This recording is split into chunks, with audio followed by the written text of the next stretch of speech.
आज के रिजल्ट के बाद मेरे ख्याल से आपको समझ में आया होगा कि क्यों डेली क्रिकेट ने जब ये एनालिसिस हम लगातार आपके सामने लेकर आते हैं तब जीत या हार की बात नहीं की है।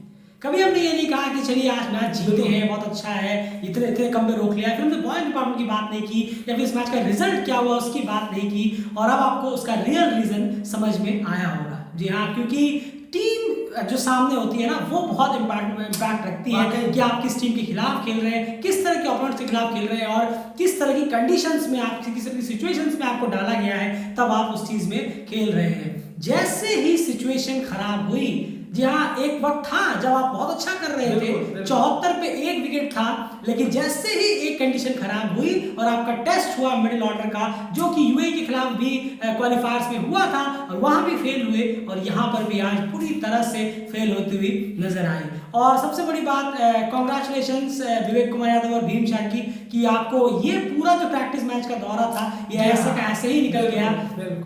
आपसे ज्यादा मौके उनको मिल गए जो ऑलरेडी टीम में बहुत वक्त से जुड़े हुए हैं। आपको साथ में लाने का कुछ खास फायदा हुआ नहीं क्योंकि आपको 4 मैचेस तो छोड़िए, मेरे ख्याल से विवेक कुमार यादव को 1 ही मैच मिला है और भीम शार्की को 2 ही मैच मिल पाए। उसकी बात आगे जरूर करेंगे, लेकिन ओवरऑल ये है परफॉर्मेंस। फाइनली आप कह सकते हैं कि इस टीम की कि जिस तरह का परफॉर्मेंस आज बैटिंग से देखने को मिला है। यहाँ पर हार जीत की बात आज भी नहीं होगी, डेफिनेटली हार जीत की बात नहीं होगी क्योंकि ये सिर्फ प्रैक्टिस के लिए था। प्रैक्टिस मैच को देखते हुए जो प्लेइंग 11 आपने देखी आज, विवेक कुमार यादव भी नहीं, भीम शार्की भी नहीं, फिर से विनोद भंडारी को यहाँ पर लाया गया और फिर से दीपेंद्र और ज्ञानेंद्र को भी यहाँ पर रखा गया। क्या कहेंगे आप? देखिए, ये तो बहुत, सबसे पहले तो ये है कि आखिर कितनी बार चीजें समझाई जाए, कितनी बार एक चीज को बोला जाए।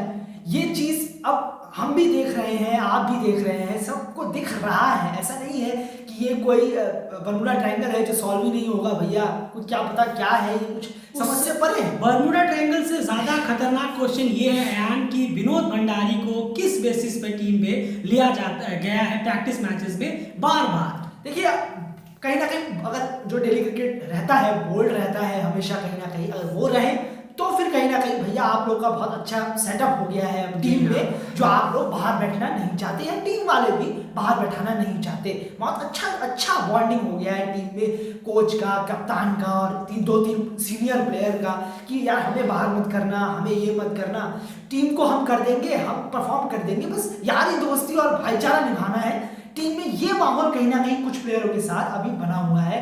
इसको लेके क्यों दीपेंद्र को, इसके बारे में जरूर आगे बात करेंगे, पर फिलहाल के लिए यही है, समझ से बड़े है कि संदीप और ममडू सर के दिमागों में आखिर भरा क्या है जो इतना समझाने के बावजूद भी क्लियर नहीं हो रहा। भाई मौका मिलेगा, खुदा ने चाहा मौका मिलेगा तो जरूर हम आगे भी उनसे डायरेक्टली पूछ लेंगे कि आखिर आपके दिमाग में चल क्या रहा था उस वक्त जब प्रैक्टिस मैचेस हो रहे थे, अब घास चढ़ने जा रहा था आपका दिमाग। बिल्कुल, ये बिल्कुल सही है। जैसे कि आपने लगातार कहा है क्या प्रैक्टिस हुई है इन 4 मैचों से, मैं ये पूछना चाहूंगा, ये मैं जानना चाहूंगा सर से और संदीप से कि क्या प्रैक्टिस करी है आपने, आपको क्या सीखने को मिला इन 4 मैचों से? क्योंकि आप जो लगातार अभी जीत रहे थे 3 मैचेस में, चौथे मैच पे आके पूरी की पूरी पोल खुल गई। मैं हार जीत की बात नहीं कर रहा हूँ, मैं बात कर रहा हूँ कि आपके बैट्समैन ने किस तरह से परफॉर्म किया और आज भी देखिए आप 50 ओवर नहीं खेल पाए। बिल्कुल सही, यानी 4 में से 3 मैचेस में, प्रैक्टिस मैचेस में 4 में से 3 में आप 50 ओवर नहीं खेल पाए, तो आपको क्या पता चल गया होगा कि आपने प्रैक्टिस मैचेस के कुछ इंपॉर्टेंट ओवर्स जो है वो वेस्ट कर दिए। मेरे ख्याल से 20 से 22 ओवर आपने इस टूर में बैटिंग ही नहीं की, जो आपको ऑलरेडी श्रीलंका के जो क्लब्स हैं वो प्रोवाइड करा थे, भैया 22 ओवर बचे हैं आपके, खेल लीजिए। लेकिन नहीं भैया हम तो उससे पहले आउट हो जाएंगे और आप कंफर्टेबली 4 मैचों में उससे पहले ही आउट हो गए। एक मैच में चलिए आपने पूरे खेल लिए, लेकिन ओवरऑल 22-23 ओवर आपने गिफ्ट में दे दिए। प्रैक्टिस मैचेस में भी आपका वही हाल है और यही सबसे बड़ा रीजन है कि हमने इस पूरे प्रैक्टिस मैचेस के दौर में हार जीत की बात नहीं की। ओपोनेंट्स बहुत ज्यादा मैटर करता है और ऐसा ही डेडली ओपोनेंट आपको नामीबिया, स्कॉटलैंड और यूएई के रूप में आगे जाकर मिलने वाला है। तब आपका जो हाल होगा वो एग्जैक्टली इसी तरीके से होने वाला है। आप बार बार वही गलती रिपीट कर रहे हैं मैच 1 से लेकर, इसमें तो और हद हो गई है। भीम शार्की और विवेक कुमार यादव दोनों को ही बाहर कर दिया गया। आखिर यंग टैलेंट्स को क्यों मौके नहीं दे रहे हैं, मुझे समझ नहीं आ रहा है।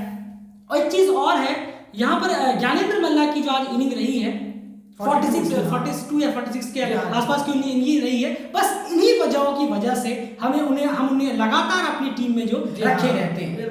हमने इससे पहले भी आपसे कहा कि अभी उनको मौके दीजिए और हमने ये भी कहा, आपने सुना होगा वीडियो में कि वर्ल्ड क्रिकेट लीग 2 के एक पहले मैच में कम से कम यूएई के खिलाफ, पीएनजी के खिलाफ नहीं, यूएई के खिलाफ एक मैच में मौका जरूर दीजिए। उसके बाद देखिए परफॉर्मेंस कैसे, उसके बेसिस पे आप उन्हें इन एंड आउट कर सकते हैं। बस इन्हीं रीजंस की वजह से कि कहीं ना कहीं वो हमारे जो स्क्वाड में है वो बने रहते हैं, चिपके हुए रहते हैं साथ में, इसी वजह से। तो चलिए आज ज्ञान मल्ला की बल्ले से कुछ रन जरूर निकले हैं, तो उनके बारे में यहाँ बात ना ही हो तो बेहतर है। चलिए एक्सक्लूड आज करते हैं उन्हें।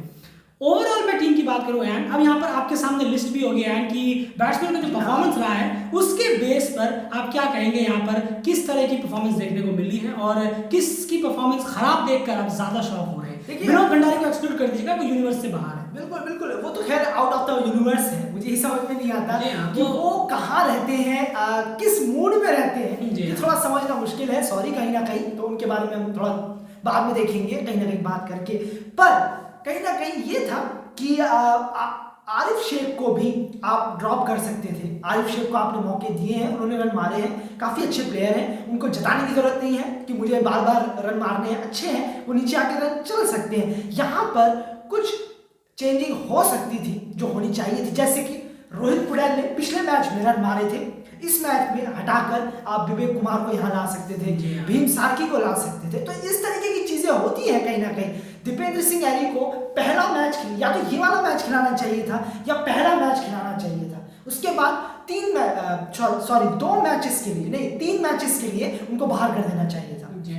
तो कितने प्लेयर हुए आपके? दीपेंद्र, आरिफ और रोहित, इनके बीच में आपको ये चलाना चाहिए था कि हाँ भैया आप लोग इन आउट होंगे। क्यों? हमें 100% भरोसा है, टीम के कोच और कप्तान जब ये कहेंगे हमें 100% भरोसा है, आप तीनों तो यूं ही चल जाओगे और चलेंगे भी।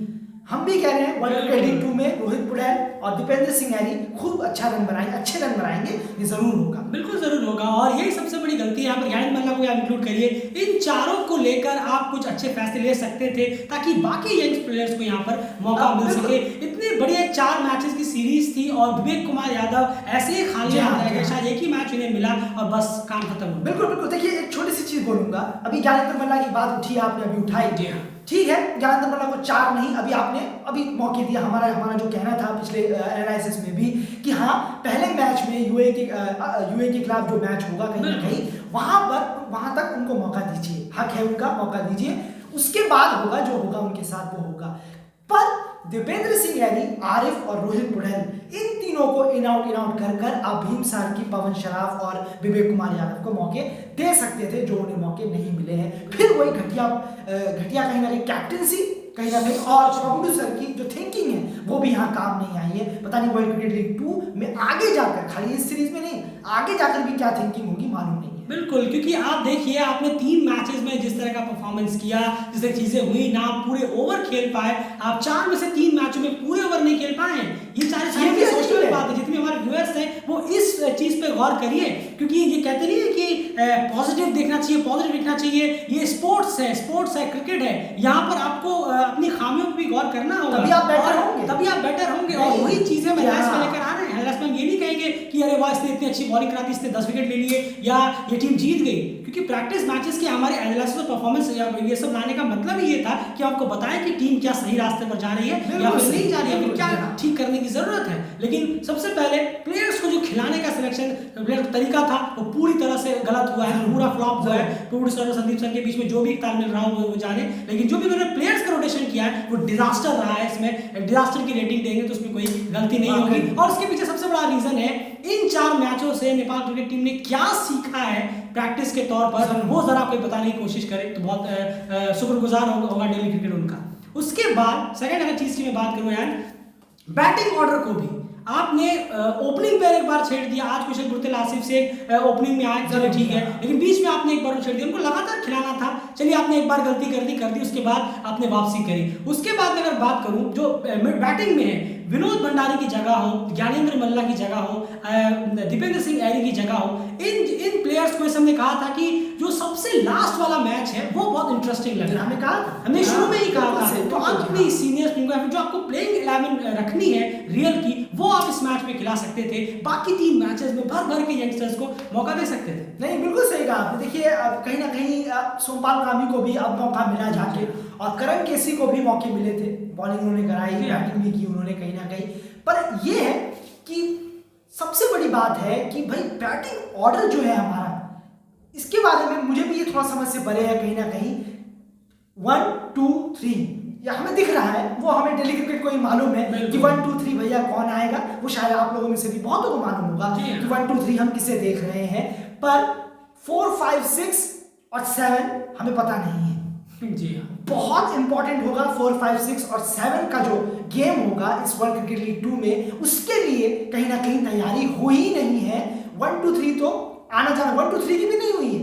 मैं कहूंगा कहीं ना कहीं इस प्रैक्टिस मैचेस में 1 2 3 की भी तैयारी नहीं हुई है। क्यों? क्योंकि अभी आपने एक सवाल छेड़ दिया कि भैया बैटिंग ऑर्डर बहुत चेंज हुआ है। बिल्कुल। तो 1 2 3 कहाँ है? 1 2 3 विनोद भंडारी 3 में आएंगे क्या?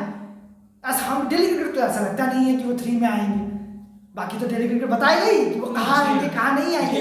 कल हम आपके सामने स्क्वाड जरूर रखने की कोशिश करेंगे, स्क्वाड नहीं, प्लेइंग 11। जी हाँ, कल हम यूएई, पीएनजी और नेपाल की जो हमें लगता है कि प्लेइंग 11 और वो आने वाली सीरीज में जो खिला सकते हैं, जो खिलानी चाहिए, वो प्लेइंग 11 आपके सामने जरूर रखेंगे। उस वीडियो को जरूर देखिएगा। बिल्कुल। एक छोटी सी बात फिर वहीं आऊंगा, बस छोटी सी बात मैं कहूंगा कहीं ना कहीं बहुत तैयारी नहीं हुई, थोड़ी बहुत तैयारी हुई। ओपनिंग के लिए तैयारी हुई, दीपेंद्र सिंह यानी का बल्ला चेक हुआ कि हाँ भाई आप ठीक है, रोहित पटेल का बल्ला चेक हुआ, करण केसी की फिटनेस टेस्ट हो गई, सोमपाल कामी की भी हो गई। चलिए कोई नहीं, यंगस्टर को कोई मौका नहीं मिला, लेकिन इतना जरूर फिर कहूंगा कि 4 5 6 और कहीं ना कहीं 7 का जो बैटिंग ऑर्डर है ये आपको हरा देगा, ये आपको डुबा देगा आने वाले वक्त। आपके पास प्लेयर है, आपने टेस्ट नहीं किया। जी, आपके पास प्लेयर थे, आपने यूज नहीं किया।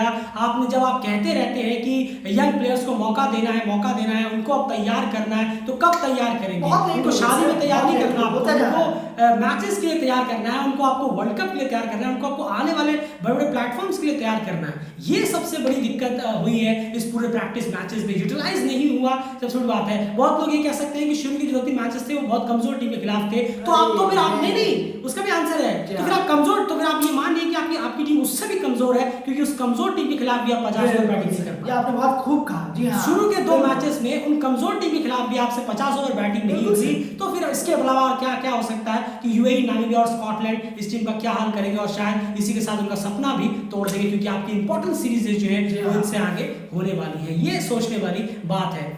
यंगस्टर्स को बिल्कुल भी टूर्नामेंट में मौका नहीं मिल पाया, जो कि बिल्कुल साइडलाइन हो गए, अलग हो गए। जिसके लिए जितना सोचा था कि हाँ यंगस्टर्स को इसमें खूब खिलाया जाएगा, खूब मैच किया जाएगा, ऐसा तो मुझे लग रहा है कि मलेशिया, पीएनजी के खिलाफ भी लगता है कोर नेपाल की प्लेइंग 11 उतरेगी एकदम मेन वाली, एकदम सीनियर से भरी हुई, और फिर वो कहेंगे कि हाँ हमने इनको हरा के क्या फायदा। अरे तो इनको हरा के फायदा होगा, आप यंगस्टर्स को भर लीजिए ना।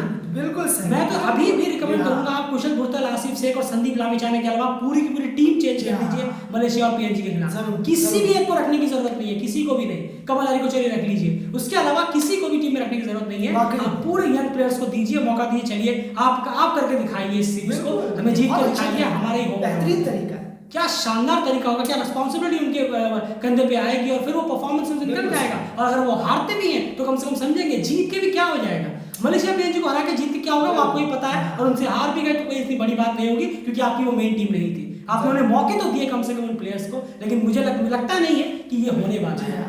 बिल्कुल बिल्कुल, देखिए इसमें कोई दोहराई नहीं, वहां भी वही खेलेंगे, कुशल भुर्तल, आसिफ शेख, दीपेंद्र ऐरी, आरिफ शेख, रोहित पटेल और ज्ञानेंद्र मल्ला, विनोद भंडारी, शरद अश्वेकर और जितने भी है, कुशल मल्ला या फिर करण केसी, सोमपाल कामी, ये हमको खिलाफ ऐसी बात है, थ्रैश कर देंगे मलेशिया पीएनजी। बिल्कुल। और फिर वही होगा कि आखिर तैयारी किस चीज की चल रही है, माइंड में है क्या। बिल्कुल उसके बारे में हम जरूर बात करेंगे आगे, उस सीरीज के बारे में। बहुत अच्छी सीरीज हो सकती है कहीं ना कहीं नेपाल के हाथ में। जी हाँ, आपने बिल्कुल सही कहा, जरूर बात करेंगे। पर वर्ल्ड क्रिकेट लीग 2 आ रहा है, उम्मीद बहुत है नेपाल से, लेकिन जो प्रैक्टिस में जो हुई है गड़बड़ी, बहुत हिल गई है उम्मीद कहीं ना कहीं। आज ही हम आपसे कह रहे हैं अगर आप यूएई के खिलाफ मैच हारे तो उसका सबसे बड़ा रीजन होगा 4th, 5th, 6th और 7th डाउन में जो प्लेयर्स आएंगे उसकी वजह से। ये आज आप नोट डाउन करके रख लीजिए। जब यूएई के खिलाफ आप हारेंगे, हम जब उसका एनालाइज करेंगे तब आपके सामने ये वीडियो जो है, इतना पार्ट जो है वो वापस से प्ले कर देंगे, जैसे हमने पिछले वीडियो में किया था। अगर आप हमारी बातों से सहमत हैं, प्लीज वीडियो को लाइक करिए, चैनल को सब्सक्राइब कर लीजिए ताकि उस सीरीज की पोस्ट मैच एनालिसिस भी आप लगातार सुन पाए। कल हम लेके आएंगे तीनों टीमों की प्लेइंग 11, क्या हम देखना चाहेंगे, क्या होनी चाहिए बेहतर प्लेइंग 11। पीएनजी की भी नजर रखनी होगी है, कुछ मैंने प्लेयर्स इंक्लूड किए हैं चैट में, क्या पता कोई एक मैच विनर हो और फाइनली पीएनजी का खाता खोले कम से कम। चलिए आप उस रेस से बाहर है लेकिन कुछ मैचेस जीत के एक प्रॉमिस तो दे सकते हैं अपनी कंट्री को। नेपाल की प्लेइंग 11 क्या होनी चाहिए और यूएई की प्लेइंग 11 क्या होनी चाहिए। फिलहाल इस वीडियो में